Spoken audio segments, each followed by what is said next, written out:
Hello everyone, स्वागत है आप सभी का एक बार फिर से आपके अपने चैनल एनसीईआरटी ट्यूशन अड्डा पर। तो चलिए आज हम कवर करेंगे यूनिट 4 चैप्टर 11 ट्रेवल के क्वेश्चन एंड आंसर्स पार्ट को। ठीक है, तो अगर आपने क्लास वीडियो नहीं देखा है तो उसका लिंक मैं वीडियो के डिस्क्रिप्शन में प्रोवाइड करा दूंगा, आप वहाँ से देख सकते हैं। अदरवाइज चैनल को सब्सक्राइब करके भी आप प्लेलिस्ट से देख सकते हैं। तो let us do these activities before we read. ये पहला क्वेश्चन था आपका, complete the following words web on travel. देखिए ट्रेवल से रिलेटेड जो वर्ड है, मोड ऑफ ट्रांसपोर्ट क्या क्या होते हैं, bus, train, car, metro, boat, aeroplane. Reason for travel क्या क्या होता है, लोग वर्क के लिए करते हैं, वेकेशन के लिए, बिजनेस ट्रिप के लिए, पिलग्रिमेज के लिए, शॉपिंग के लिए। फीलिंग्स क्या क्या आती हैं, जॉयफुल आती है, excitement, nostalgia, compassion, comfort, sadness, कोई भी फीलिंग हो सकती है।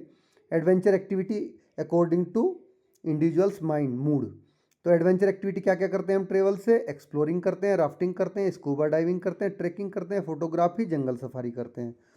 डेस्टिनेशन क्या क्या हो सकते हैं हमारे ट्रेवल के, रिवर साइड, लैंड, ये island, desert, beach side, forest, wild life sanctuaries. और चैलेंजेज क्या क्या हैं, जब आप ट्रेवल करते हो तो क्या क्या चैलेंजेज आप फेस करते हो। जैसे बैड वेदर सबसे पहला चैलेंजेज है। सबसे फर्स्ट चैलेंज में आता है हेल्थ इश्यू हो कोई, लॉस्ट और स्टॉलन बिलोंगिंग्स, कई बार आपकी जो बिलोंगिंग है वो खो जाती है या चुरा ली जाती हैं। और पुअर मैनेजमेंट, ये आगे मिस, ये आपका वो हो गया, ठीक है, पुअर मैनेजमेंट या पुअर भी बोल सकते हो। चलिए अभी ये सेकंड है, you are going on a trip to an adventure camp. अब आप एडवेंचर कैंप के लिए एक ट्रिप पे जा रहे हैं with your classmate and teacher, अपने टीचर क्लासमेट के साथ में। ये क्वेश्चन है जिनके आपको आंसर देने हैं। तो चलिए नेक्स्ट स्लाइड में हमने इनके सबके क्वेश्चन आंसर्स आपके लिए रेडी कर रखे हैं। ये देखिए क्वेश्चन 1 है, how will you travel to the adventure camp. आप एडवेंचर कैंप में कैसे यात्रा करेंगे, ट्रेवल करेंगे। आंसर है I will travel to the adventure camp by bus और ट्रेन। या तो बस से जाओगे या ट्रेन से जाओगे। माई क्लास में with my classmate and teacher, अपने क्लासमेट और टीचर के साथ में जाऊंगा बस या ट्रेन से। क्वेश्चन 2 है, what things will you take along. आप किन किन चीज़ों को साथ लेके जाएंगे। आंसर है I will take cloth, shoes, water bottle, snacks, torch, toiletries and एक कैमरा। तो मैं अपने जूते, कपड़े, पानी की बोतल, स्नैक स्टोर, टॉयलेटरीज और कैमरा लेके जाऊंगा या जाऊंगी। Question 3, why would you like to go there. आप वहां क्यों जाना चाहेंगे। तो आंसर है I want to go to the adventure camp to enjoy exciting activities. मैं एडवेंचर कैंप में मज़ेदार एक्टिविटीज जो है, एडवेंचर एक्टिविटीज, उनका आनंद लेने, एक्सप्लोर न्यू प्लेसेस, नए स्थानों को देखने, कनेक्ट विद नेचर, प्रकृति से जुड़ने, and make great memories with friends, और दोस्तों के साथ में बहुत ही सुनहरी यादें बनाने के लिए जाना चाहता हूँ या जाना चाहती हूँ। तो चलिए आगे बढ़ते हैं इसी के साथ, ठीक है। क्वेश्चन 4 है, what are the activities you would like to do with your friends. वहाँ पर अपने दोस्तों के साथ आप कौन कौन सी एक्टिविटी करना चाहोगे। तो आंसर है I would like to go hiking, try zip lining, camp under the stars, have a bonfire, play fun game and explore the surroundings with my friend at the adventure camp। मैं अपने दोस्तों के साथ में trekking, zip lining, तंबू में रात बिताना, बोनफायर करना, मज़ेदार खेल खेलना और कैंप के आसपास घूमना या घूमना चाहूँगा या चाहूँगी। तो क्वेश्चन 5 है, how much time will it take to complete your adventure trip. आपकी जो एडवेंचर ट्रिप है पूरी होने में कितना समय लगेगा। तो it will take about 3 to 5 days to complete my adventure trip. मेरी एडवेंचर ट्रिप पूरी होने में, ठीक है, डिपेंडिंग ऑन द ये activities and the location of the camp. जो कैंप की लोकेशन है और जो जो हम एक्टिविटी करेंगे उनके अनुसार लगभग 3 से 5 दिन, 3 to 5 days लगेंगे। चलिए आगे बढ़ते हैं क्वेश्चन आंसर्स पे। देखिए सेकंड क्वेश्चन था वहाँ पे आपका, डिस्कस इन पेयर्स। आपको जोड़ा बनाकर चर्चा करनी है। What might be the reason that people enjoy train journeys. तो लोग, क्या कारण हो सकते हैं कि लोग ट्रेन की यात्रा करने का आनंद लेते हैं। तो आंसर है हमारा, people enjoy train journey because they offer scenic view, ठीक है, scenic view allowing travels to enjoy beautiful landscapes like mountain and rivers. तो लोग ट्रेन की यात्रा का आनंद इसलिए लेते हैं क्योंकि इससे उनको सुंदर दृश्य देखने को मिलते हैं। सीनिक व्यू मतलब सुंदर दृश्य, सीनरी जैसे, जैसे कि पहाड़ हो गए, नदियां हो गई। Train are also comfortable. Rail, जो ट्रेन का सफ़र है वो आरामदायक भी है। With space to move around and relax. उसमें आप घूम फिर भी सकते हो और आराम भी कर सकते हो। अनलाइक ड्राइविंग ऑन फ्लाइंग और फ्लाइंग, जिसमें कि गाड़ी चलाने या आप फ्लाइंग कर रहे हो उसके मुकाबले train travel is often less stressful. जो रेल की यात्रा है वो कम स्ट्रेसफुल तो कम तनावपूर्ण होती है। विद फ्यूअर हैसल्स, बस कुछ ही उसमें कठिनाइयाँ होती हैं, मतलब कठिनाइयाँ उसमें कम होती हैं। Train journey provide time to relax and enjoy the trip. जो ट्रेन की यात्रा है वो यात्रियों को आराम से सफ़र करने और यात्रा का पूरा आनंद लेने के लिए हेल्पफुल है। ठीक है, तो इसमें पूरा यात्रा का आनंद लोग ले सकते हैं। चलिए बच्चों आगे बढ़ते हैं। Let us discuss first the main idea of stanza of the poem are given below. जो मेन आइडिया, हर एक स्टेंजा का मेन आइडिया है नीचे आपको दिया गया है। तो right the number of the stanza against the matching main idea. तो आपको उसके आगे जिस स्टेंजा का वो मेन आइडिया वो लिखना है। ये जो है लाइन वो स्टेंजा 2 का मेन आइडिया है, स्टेंजा 3 का है, स्टेंजा 1 का है। आप चाहो तो इसको पढ़ के देख सकते हैं। ठीक है, अपनी उसके दोबारा से बुक में पोएम इसके साथ में। Read the poem and underline the rhyming word in each stanza. देखिए you well known the rhyming word क्या होते हैं, आपको अच्छे से पता है। तो पोएम में आपको राइमिंग वर्ड पढ़ने और अंडरलाइन करने। Write the rhyming word for each stanza. हर एक स्टेंजा के लिए आपको अलग अलग राइमिंग वर्ड लिखने हैं। An example has been done for you. एक एग्जाम्पल आपके लिए जैसे करके दिखाया। स्टेंजा 1 में है अवे डे और है स्पीकिंग श्रिकिंग। स्टेंजा 2 में है by sky dreaming streaming. Stanza 3 में है मेक टेक नोइंग गोइंग। चलिए आगे बढ़ते हैं। Identify the rhyme scheme of the poem from the option given below. देखिए जो आपको पोएम दे रखी है उसमें राइमिंग स्कीम कौन सी है, तो ए बी उसमें राइमिंग स्कीम है। ये ए बी से मतलब मैं कई बार बता चुका हूँ, फिर से बता देता हूँ आपको। ए बी का मतलब हो गया जो फर्स्ट लाइन है उसका जो लास्ट वर्ड होगा वो थर्ड लाइन के लास्ट वर्ड का राइमिंग वर्ड होगा। ठीक है, और जो सेकंड लाइन है उसका जो लास्ट वर्ड होगा वो फोर्थ लाइन के लास्ट वर्ड का राइमिंग वर्ड होगा। यही स्कीम होती है। ए बी में क्या होता है कि फर्स्ट लाइन का लास्ट वर्ड, सेकंड लाइन का लास्ट वर्ड राइमिंग वर्ड होते हैं, थर्ड लाइन का लास्ट वर्ड, फोर्थ लाइन का लास्ट वर्ड राइमिंग वर्ड होते हैं। ठीक है, तो आप अब समझ गए होंगे। और ए बी सी तीनों लाइन के लास्ट के वर्ड अलग होंगे, बट जो फर्स्ट और फोर्थ लाइन है उनका लास्ट का राइमिंग वर्ड सेम होगा। और ए सी सेकेंड और थर्ड लाइन के rhyming word last word rhyming word होंगे, बाकी फर्स्ट और उसमें लास्ट में फोर्थ लाइन में मैच नहीं करेंगे। ठीक है, इसको याद रखना आपके राइमिंग वर्ड कैसे आप राइम स्कीम लिखते हो। चलिए आगे क्वेश्चन आ गया। Identify the word in the poem that personifies the whistle of the train. तो चलिए आपको कविता में जो पोएम है कौन सी ऐसी उसमें वर्ड है जो ट्रेन की सीटी को एक मानवीय गुण देती है। पर्सनिफाइज मतलब उसको आदमियों वाला गुण देना। ठीक है, तो ये सारे क्वेश्चंस के आंसर हमने 1 बाय 1 यहाँ पे कर रखे हैं। देखिए ये क्वेश्चन था कि पर्सनिफाइज कौन सा वर्ड है जो कर रहा है, तो पर्सनिफाइज करने वाला वर्ड है श्रिंकिंग। तो the word in the poem that gives the train whistle human like qualities is shrieking. ठीक है, उस कविता में जो श्रीकिंग वर्ड है वो ट्रेन की सीटी को पर्सनिफाइज कर रहा है, मानवीय स्वरूप देता है। It makes the whistle sound sharp and intense like a cry और स्क्रीम। ये सीटी को तीखा और जोरदार बना देता है, जैसे कि कोई इंसान चीख रहा हो, चिल्ला रहा हो।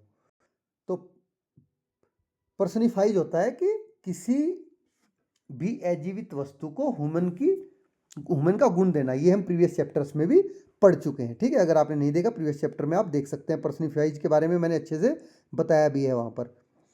Tone refer to the attitude the poet has about the poem. तो टोन है जो पोएम में वो कवि का हमें क्या करती है, नज़रिया बताती है।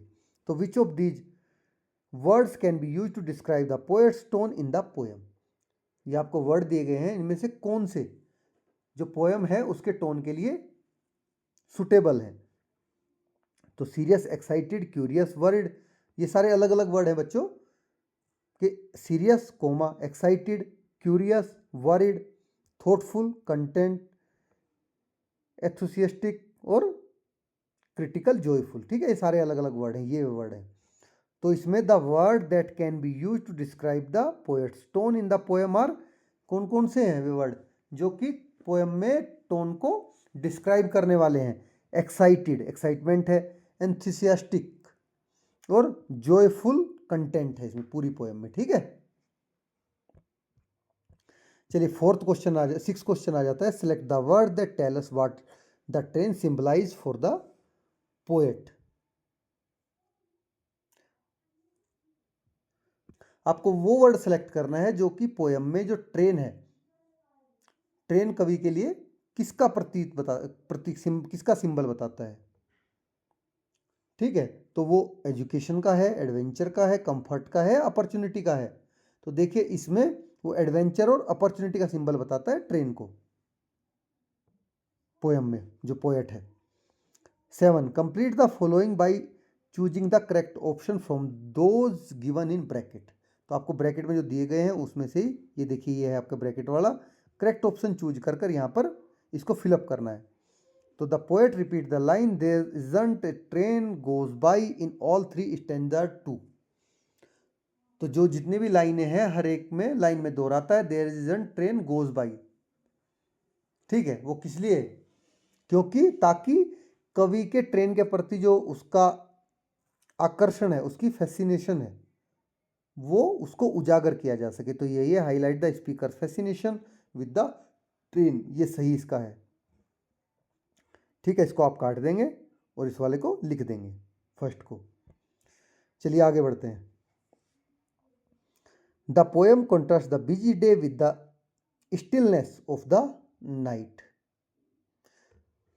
तो जो ये पोएम है इसमें बहुत बिजी डे को और बहुत ही शांत रात का अंतर दिखाया गया है कि बिजी डे कैसा होता है, शांत रात कैसी होती है। What is the common factor in these. अब इन दोनों में कौन सी समान बात है, कॉमन फैक्टर है? तो आंसर है the common factor in both the busy day and the stillness of the night is trains presence. तो दोनों ही चीज में, चाहे वो बिजी डे हो या फिर शांत रात हो, दोनों में समान बात ट्रेन की प्रेजेंस है। तो despite different time of the day the poet here the trains whistle during the day and imagine that it's engine at night. अब दिन हो या रात हो, जो पोएट है वो ट्रेन की सीटी सुनता है और उसकी कल्पना करता है, उसका इमेजिन करता है। नेक्स्ट है imagery. Imagery is a literary device that use descriptive language to create mental picture and appeal to the reader sense. देखिए जो इमेजरी होती है कि किसी चीज के आपको इमेजिन करना, वो लिटरेरी मतलब साहित्यिक एक उपकरण की तरह है, टूल की तरह है, जिसमें जो वर्णनकारी भाषा होती है उससे पाठक के मन में एक, जो रीडर होता है उसके मन में एक पिक्चर उभर के आती है। ठीक है, और उसकी हर एक सेंस को, सभी सेंसेस को छूती है जो। तो sight, sound, smell, taste and touch, it make the description more relatable. तो ये जो डिस्क्रिप्शन को है और ज़्यादा रिलेटेबल बना देता है। तो select the phrase from the poem that are example of imagery. अब आपको पोएम में से उस फ्रेज को चूज करना है जो कि पोएम में इमेजरी का एग्जाम्पल है। तो डे इज लाउड, यहाँ पे आपको भरना है वन एग्जाम्पल इज गिवन। ठीक है, तो ऐसी और ढूंढने हैं आपको। तो आंसर ए है विसल श्रिंकिंग, ये भी इमेजरी बना देता है। Night is still for sleep and dreaming, cinders red on the sky, engine streaming. ये सारे वे एग्जाम्पल हैं जो कि पोएम में इमेजरी इफेक्ट डालते हैं। चलिए आगे बढ़ते हैं। Let us think and reflect. तो फर्स्ट है read the extract given below and answer the question that follow. आपको इसको पढ़ना है और माई heart is warm with the friend I make and better friend I will not be knowing. ठीक है, अब आपको इन क्वेश्चन के आंसर देने हैं। Choose the suitable option to complete the following. The line my heart is warm refer to a heart that, ये किस heart के बारे में बात हो रहा है कि माई हार्ट इज वार्म, किसको रेफर कर रहा है? फुल ऑफ लव को, कि मेरा जो दिल है वो प्यार से भरा हुआ है। ठीक है, देखिए second question, third question, fourth question, इनका आंसर हमने आगे दे रखा है। चलिए आगे देखते हैं, ये रहा। तो what did the speaker say about her current friend. जो स्पीकर है वो अपने करंट, वर्तमान के दोस्तों के बारे में क्या कहता है? Answer the speaker say that her current friend make her heart warm. Poet कहता है कि जो अभी मेरे करंट फ्रेंड है वे बहुत उनको बहुत वो खास मानता है। And that she beliefs she will not find better friend then them, और उसे लगता है कि वह उनसे बेहतर दोस्त नहीं पा सकेगी। नेक्स्ट है what does the line better friend I'll not be knowing suggest about the speaker feeling toward their current friends. देखिए जो बेटर फ्रेंड है, better friend I'll not be knowing, इस लाइन से जो पोएट है उसके मन की भावना क्या जाहिर होती है कि उसके मन में क्या है। तो इसका आंसर है the line better friend I'll not be knowing suggest that the speaker values her current friend deeply and believes no one could be better. इस लाइन से जो कवि, जो पोएट है, वो अपने दोस्तों के लिए बहुत ही मजबूत स्ट्रॉन्ग फीलिंग्स और उनकी सराहना इससे झलकती है। It reflect her strong emotion bond and appreciation for them, और उसे भरोसा है कि भविष्य में भी बेहतर दोस्त, इनसे बेहतर दोस्त उसको नहीं मिलेंगे। तो ये उसका क्या करता है, उसका स्ट्रॉन्ग इमोशन बॉन्ड उनके साथ में और उसके एप्रिसिएशन को दिखाता है। तो कंप्लीट द फॉलोइंग सुटेबली। अब इसको आपको देखिए दो में से एक को चूज करना है, तो इसका आंसर है ग्रेसफुल। ठीक है, the tone of the speaker in these lines, इन लाइनों में स्पीकर की टोन क्या है, ग्रेसफुल है, जो लाइन आपको ऊपर दी गई थी दो प्रीवियस स्लाइड में। ठीक है, चलिए आगे बढ़ते हैं। Answer the following questions. इन चारों क्वेश्चंस के आंसर भी अगेन आपको स्लाइड में 1 बाय 1 करके मिलेंगे, मैं समझाऊंगा। चलिए, what does the phrase cinders red on the sky tell us about the train at night. देखिए ये जो पूरी की पूरी फ्रेज है, इससे पता चलता है कि रात में जो ट्रेन की चिंगारियां हैं वो आसमान में लाल नजर आती हैं, जिससे ट्रेन की मतलब ये जो आपका पूरा फ्रेज दिया गया है cinders red on the sky, ये हमें ट्रेन के बारे में, इससे रात में, जो रात में ट्रेन जा रही है, रात में ट्रेन के बारे में हमें क्या पता चलता है। ठीक है, तो आंसर है the phrase cinders red on the sky tell us that the train glowing spark are visible in the night sky showing the train's presence even at night. तो ये जो पूरे का पूरा आपको cinders red on the sky phrase है, इससे हमें पता चलता है कि रात में जो ट्रेन की चिंगारियां हैं वो आसमान में लाल नजर आती हैं, जिससे ट्रेन की जो प्रेजेंस है वो हमें जान पड़ती है। क्वेश्चन 2 है what is the significance of the repeated reference to the train's whistle. तो बार बार ट्रेन की सीटी का जो रेफरेंस दे रहा है वो इतना इंपॉर्टेंट क्यों है।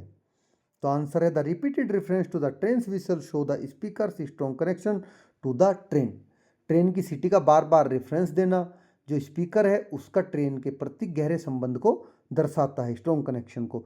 It highlights how train sound is always present in the speakers mind. इससे जो ट्रेन की आवाज़ है वो हमेशा स्पीकर के दिमाग में गूंजती रहती है।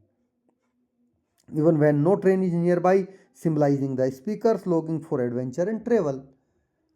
तो यह उसके दिमाग में गूंजती रहती है और उसके जो रोमांच है और यात्रा के प्रति उसका जो अट्रैक्शन है उसका एक सिंबल की तरह काम कर रहा है। ठीक है,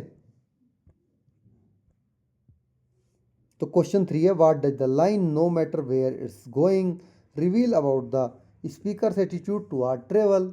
देखिए जो ये लाइन दी गई है आपको, no matter where it's going, कि इससे कोई फर्क नहीं पड़ता वो कहाँ जा रही है, ये जो लाइन है इनसे जो जर्नी है उसके बारे में स्पीकर का क्या नज़रिया है, इससे क्या झलकता है, नज़रिया क्या झलकता है। तो द लाइन, सॉरी इसको एन कर लेना, no matter where it's going reveal that the speaker is open to travel without a specific destination in mind. इससे हमें पता चलता है कि जो स्पीकर है बिना किसी खास मंजिल के यात्रा करना चाहता है या चाहती है। It shows her desire for new experience and a willingness to explore whether the journey may take her. ठीक है, इसमें जो उसके नए अनुभव हैं उनको अपनाने और जहाँ भी यात्रा ले जाए उसको, जहाँ भी उसकी जर्नी ले जाए वहाँ जाने की उसकी इच्छा झलकती है इससे। ठीक है, कि वो कहीं भी जाना चाहता है, बस कहीं भी उसको ट्रेन ले जाए। तो question 4, do you think the poet actually sees and hear the train, why और वाई नॉट। क्या आपको लगता है कि जो पोएट है वास्तव में ट्रेन को देखता है और सुनता है, तो क्यों और क्यों नहीं, आपको दोनों बताना है। तो answer no, the poet doesn't actually see और हियर द ट्रेन। तो नहीं, जो पोएट है वास्तव में ट्रेन को ना ही देखता है ना ही सुनता है। The poet is imaging the train and it's sound showing an interest in it rather than experiencing it in reality. तो वो क्या करता है, ना तो ट्रेन को देखता है ना सुनता है, केवल अपनी जो उसकी इमेजिन्स हैं, कल्पनाएं हैं, उनमें ट्रेन की आवाज़ों का वो अनुभव करता है। और उसकी उसमें क्या है, रुचि का ये संकेत है कि उसकी बहुत ज़्यादा रुचि है ट्रेन को लेकर। Now let us learn. First है read the expression from the poem given in column 1, match them with what they indicate in column 2। देखिए पूरी पोएम में आपको जो कॉलम 1 में दिया गया है इससे एक्सप्रेशन को मैच करना है कॉलम 2 से। तो हमने सारी मैच कर रखी है। माइल अवे क्या होता है आपके लिए, fifth one, the distance of the train from the speaker, speaker से जो ट्रेन की डिस्टेंस। सिंडर्स रेड क्या होता है आपने अभी पढ़ा था, the glow of the train sparks lightning up in the night sky, रात में लाल चिंगारियां जो निकलती हैं। हार्ट इज वार्म का मतलब क्या होता है, the speakers affection for their friend, अपने फ्रेंड्स के लिए उसका जो अफेक्शन है, जुड़ाव, लगाव है। तो डे इज़ लाउड का मतलब क्या होता है, the busy and noisy atmosphere during the day, क्योंकि दिन के समय में जो एटमोसफेयर होता है बिजी और नॉइजी होता है। इंजन स्ट्रीमिंग क्या होता है, the fast and powerful movement of the train. ठीक है, कि जब ट्रेन बहुत फास्ट और पूरी ताकत से चलती है तो उसको इंजन स्ट्रीमिंग की फ्रेज के लिए बोला गया।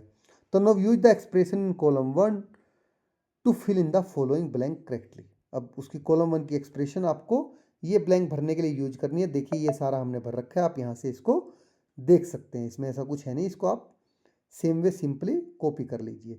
चलिए आगे बढ़ते हैं। The poet uses the word shrinking to tell us about the sound of the train's whistle. Poet ने क्या किया, जो श्रिंकिंग वर्ड है उससे हमें बताया कि जो ट्रेन की व्हिसल है उसका साउंड कैसा है। There are other word that tell us about different types of related sound. तो और भी कई सारे वर्ड हैं जो कि डिफरेंट टाइप के रिलेटेड साउंड क्रिएट करते हैं। तो read the meaning of such word in column 1। देखिए कॉलम 1 में उन वर्ड की मीनिंग लिखी हुई है और वे वर्ड कौन से हैं आपको जिग वे में यहाँ पर दे रखे हैं। ठीक है, कॉलम 2 में, तो इनको मैच करना है आपको। कुल मिला के ये है डिक्शनरी की हेल्प से। चलिए डिक्शनरी की आपको उठाने की जरूरत नहीं पड़ेगी हमें आपके साथ। तो ये shouting loudly often in anger और एक्साइटमेंट, ये क्या होता है, येलिंग होता है। क्राइंग आउट इन फियर और एक्साइटमेंट, स्क्रीमिंग होता है। क्राइंग लाउडली विद ग्रीफ और सोरो, वेलिंग साउंड होता है। Making a high pitch pursuing sound, ये होता है screeching. Calling out loudly often in a casual और इनफॉर्मल वे, ये होता है होल्डरिंग। क्राइंग सॉफ्टली इन ए लो ब्रोकन वॉइस, ये होता है विम्परिंग। और क्राइंग लाउडली एंड अनकंट्रोलेबली, ये होता है बॉलिंग। चलिए आगे बढ़ते हैं। Now complete the following paragraph by using suitable word from column 2। Column 2 से सुटेबल वर्ड चूज करके आपको इस पैराग्राफ को फिलअप करना है। देखिए पैराग्राफ भी हमने आपके लिए फिलअप कर रखा है। आप इसको एज इट इज, आपको 1 2 3 4 5 वर्ड्स लिखने हैं, आप लिखकर फिलअप कर लीजिए। चलिए अब आगे बढ़ते हैं। Now let us listen to the announcement made in the morning assembly about a school trip to national science centre. तो as you listen circle the information that is not correct.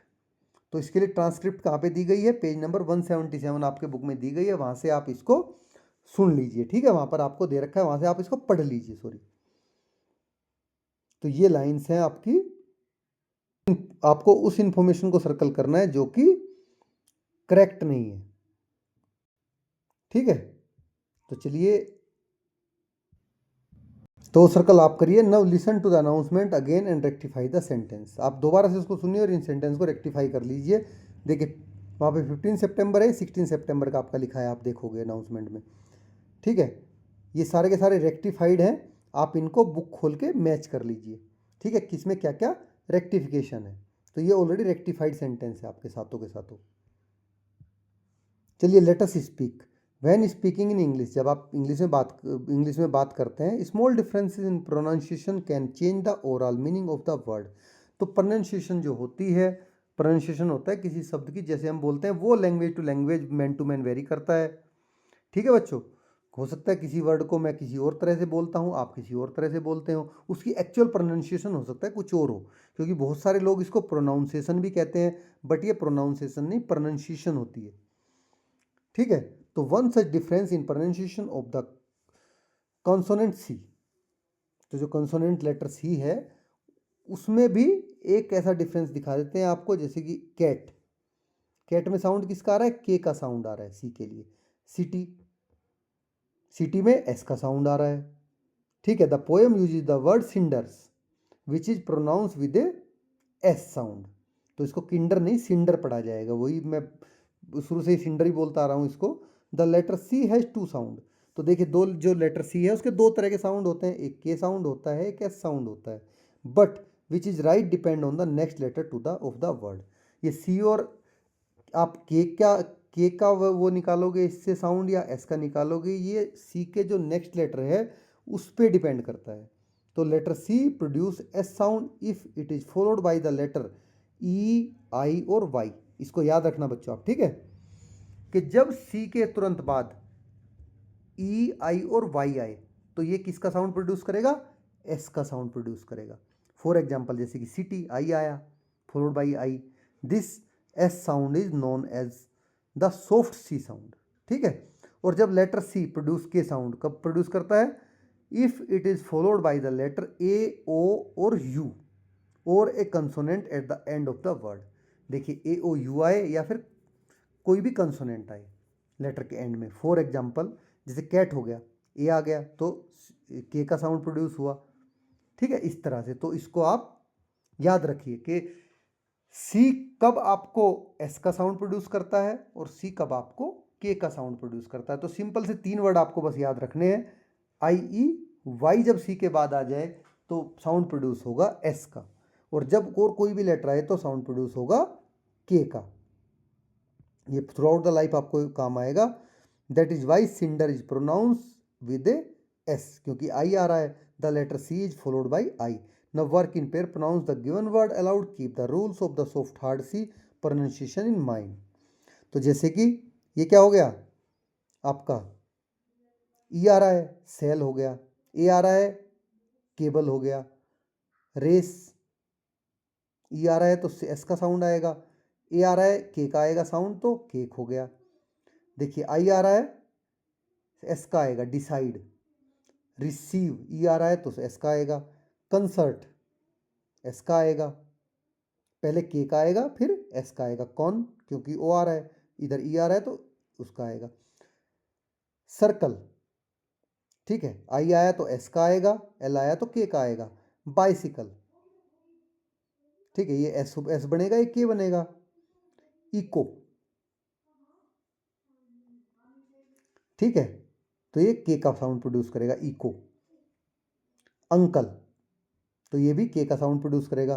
तो student should pronounce the given word aloud, आप जोर से इन सारे word को पढ़िए और keeping the rule soft C hard pronunciation in mind, और अपने दिमाग में इसको आप रखिए, ठीक है। ये आपको खुद से करना है, मैंने पढ़ के आपको बता दिए कैसे पढ़ने हैं। चलिए आगे बढ़ते हैं। लेट अस राइट, अब आपको लिखना है।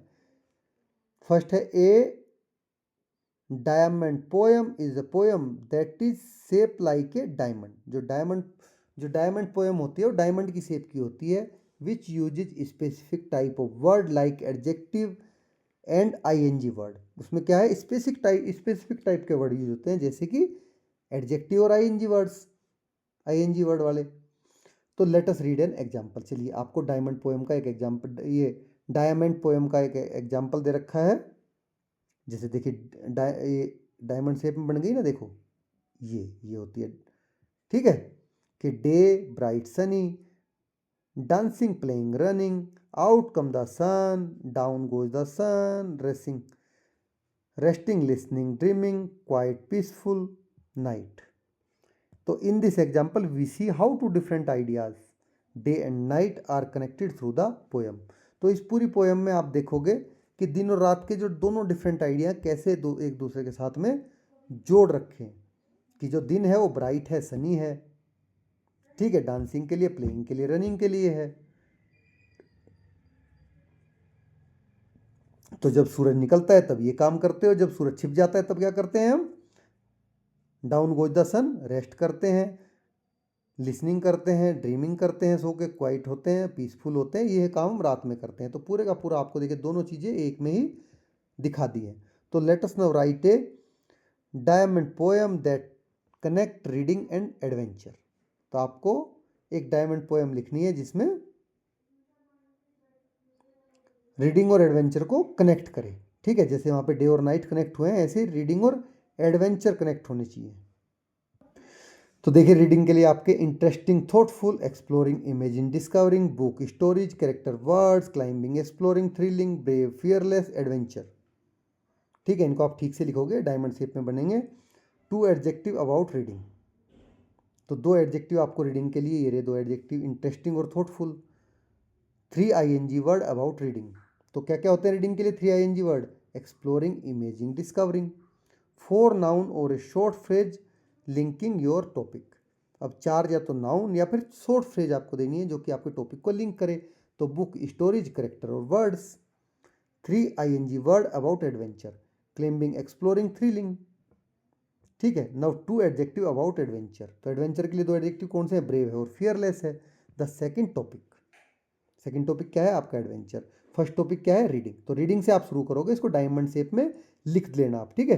तो ऐसे ये भी आपकी डायमंड शेप में सेम ऐसे बनेगी, लिखने में मेरे से वैसे लिखी गई है आप, बट इसको डायमंड शेप में कर लेना, ठीक है बच्चों। रीडिंग से स्टार्ट करना, रीडिंग से एडवेंचर तक, जैसे प्रीवियस में आपको डायमंड शेप में हो रखी है। Share your poem with your classmate and teacher. देखिए इसी तरह से सेम जैसे डायमंड शेप में है, ऐसे ही आप भी उसको डायमंड शेप में कर लीजिए। मैंने डायमंड शेप में नहीं हो पाई यहाँ पे, बट आप इसको डायमंड शेप में कर लेना, ठीक है। पोएम यही रहेगी आपकी।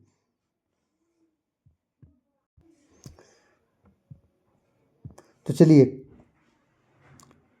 ये फर्स्ट है, we come across many interesting character while travelling. देखिए जब हम यात्रा करते हैं तो बहुत सारे डिफरेंट डिफरेंट टाइप के करेक्टर हमें मिलते हैं। They become interesting because of their action, their behaviour and manner of speaking. वे क्या है, हमें इंटरेस्टिंग क्यों लगते हैं? क्योंकि उनके एक्शन की वजह से, उनके बिहेवियर या उनके वे ऑफ टॉकिंग की वजह से।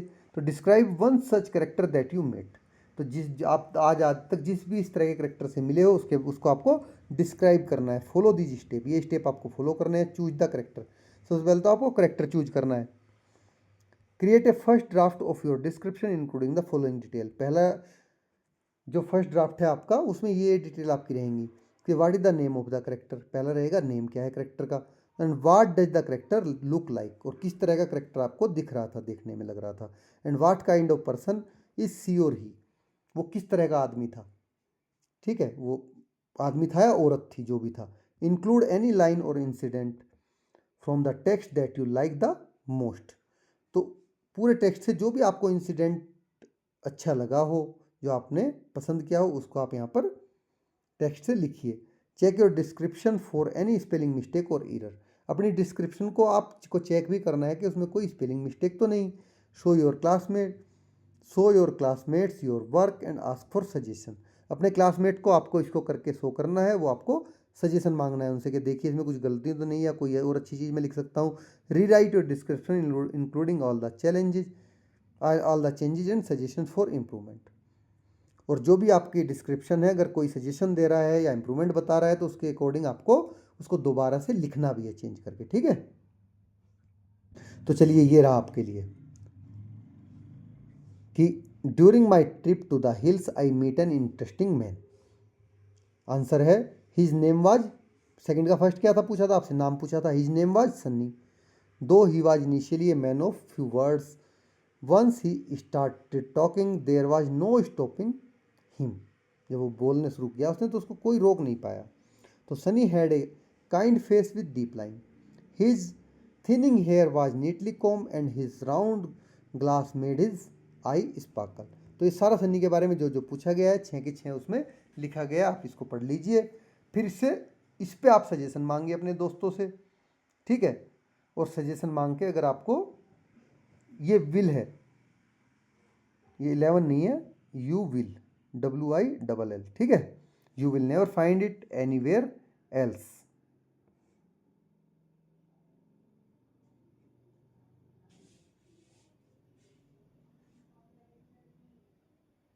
ये यू नहीं आएगा, you will never find it anywhere else. तो इसको आप पढ़ के, ठीक है, अपने दोस्तों के साथ में शेयर करिए। कोई मिस्टेक है वो बताते हैं इसमें, या कोई और सजेशन जोड़ने के लिए कहते हैं तो उसको आप ऐड कर लीजिए, ठीक है बच्चों।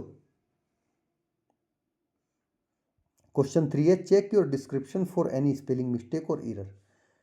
क्या था कि आप अपना जो डिस्क्रिप्शन है उसको आप स्टूडेंट से चेक कराना है कि इसमें कोई student should do it themself, ये आपको खुद से करना है, चेक कराओगे अपने क्लासमेट से।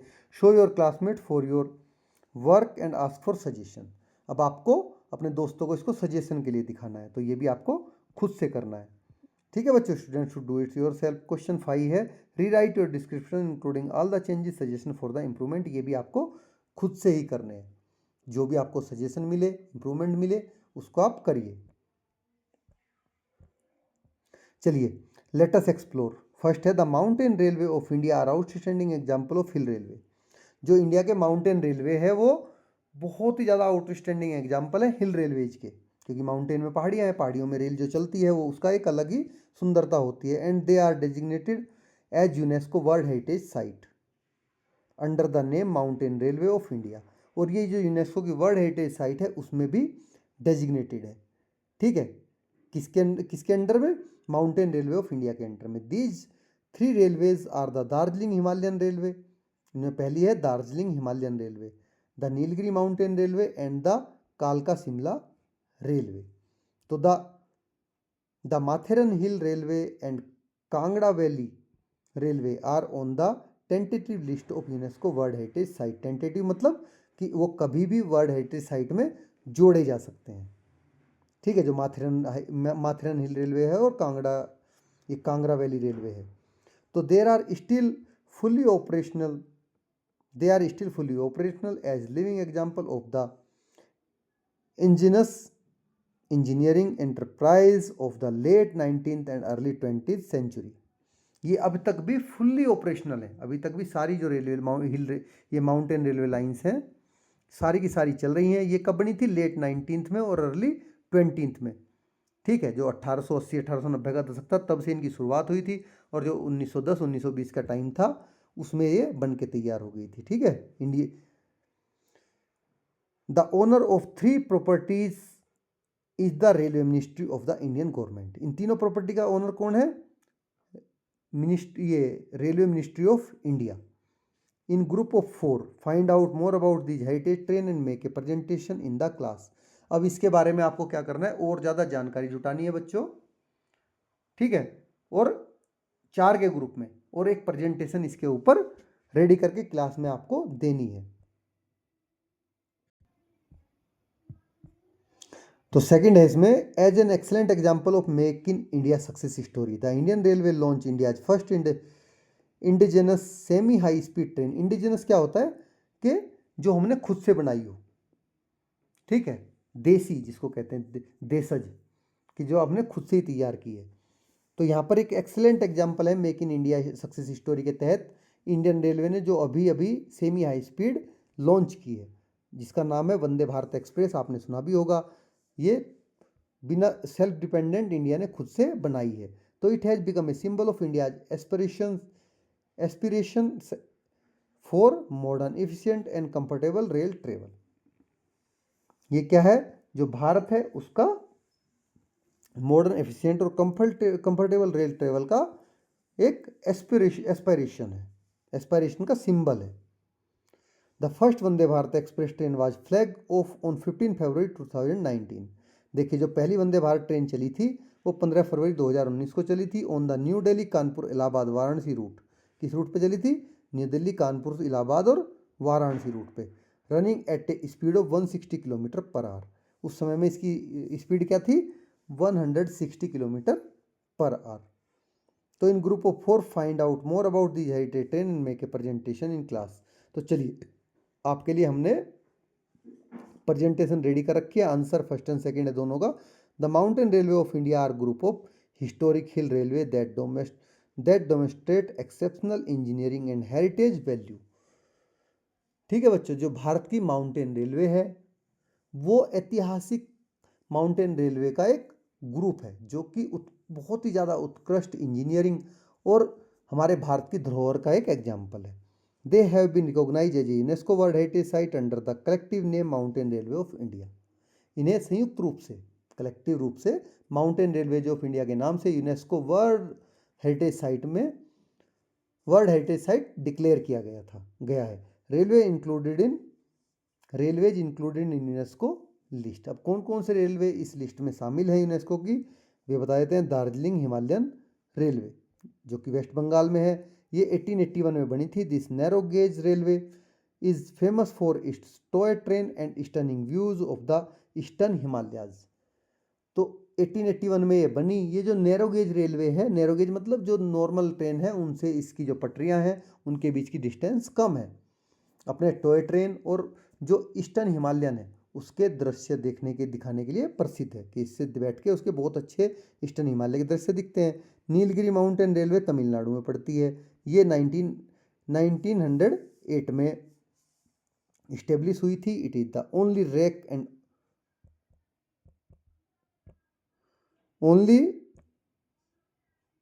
And pinion railway in India.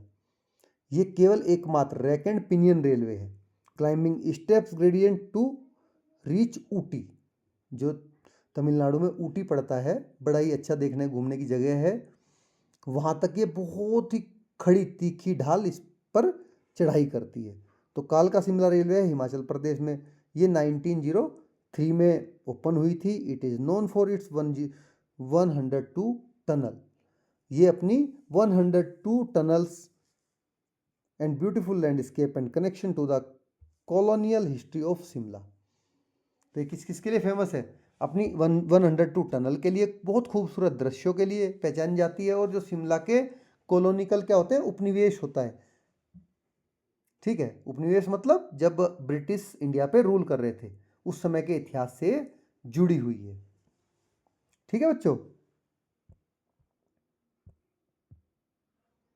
Some of the under water rail tunnel are the Thames tunnel in London. देखिए इनमें से कुछ जो अंडर वाटर मतलब पानी के अंदर जो रेल की टनल है वो थेम्स टनल है लंदन में। The second tunnel in Japan, second tunnel Japan में है। और channel tunnel between England and France, और एक चैनल टनल है फ्रांस और इंग्लैंड के बीच में।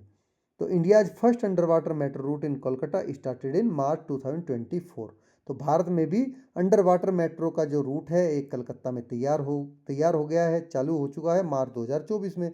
A part of this special metro line runs beneath the Hooghly river. तो इसी मेट्रो लाइन का एक पार्ट जो हुगली रिवर है उसके अंदर होके जाता है। तो which of these trains do you like, would be adventures to travel in, discuss among yourself. देखिए आपको खुद से करना है कि इनमें से कौन सी ट्रेन में बैठना आपको एडवेंचरस लगेगा। ठीक है, किस ट्रेन में ट्रेवल करना, तो इसका आंसर आपको खुद से देना है। आपको बहुत सारी इंडियन रेलवेज के बारे में बता दिया गया है।